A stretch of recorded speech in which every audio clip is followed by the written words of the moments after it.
I mean, look, Lindsey Graham has his heart in the right place, but he is wrong and Donald Trump is right. And here's why.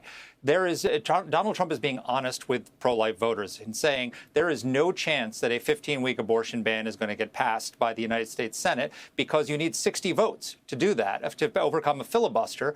And there's no way that the Republican Party is going to have a 60 votes filibuster-proof majority anytime soon. We don't even have the majority at all right now, and we're trying to get it back. So it would be an empty promise to say we're going to pass a 15-week abortion ban at the federal level. But that has not stopped Democrats from demagoguing the issue. Joe Biden has said that Donald Trump wants a federal ban on abortion nationwide.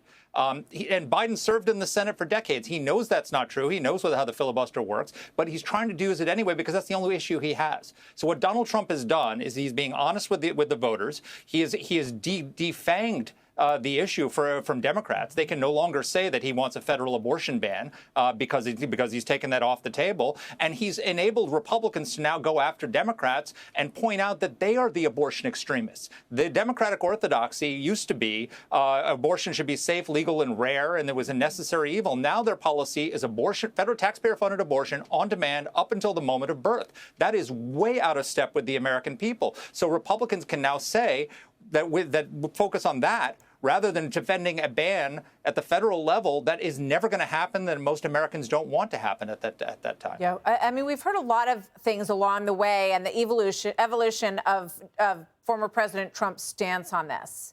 And I think it's fair to say that a lot of politicians have evolved on this issue over time to the position. It's very, very difficult to navigate in this country.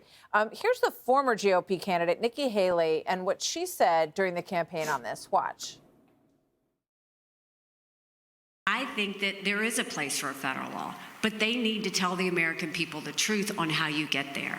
The only way you get a federal law is if you have a majority of the House, 60 Senate votes, and a signature by a president.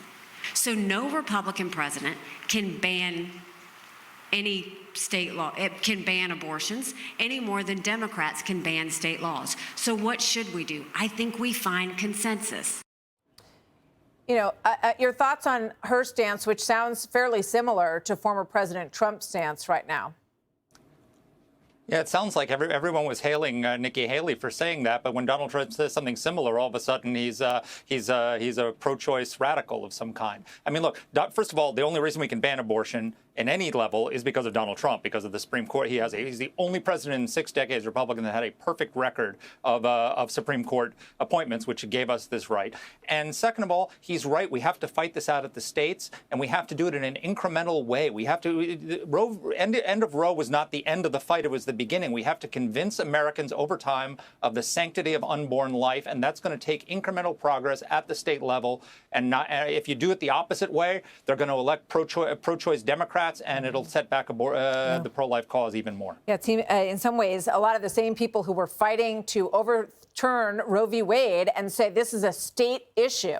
It has to be decided by people closer to the issue in their own states. Some states will be very conservative on it. Some states will be more liberal. And they claimed that that was exactly what they felt should happen. Now that they got what they wanted, they want to go back to some sort of blanket federal decision on all of this. So we'll see where it goes. Mark, thank you very much. Hey, Sean Hannity here. Hey, click here to subscribe to Fox News YouTube page and catch our hottest interviews and most compelling analysis. You will not get it anywhere else.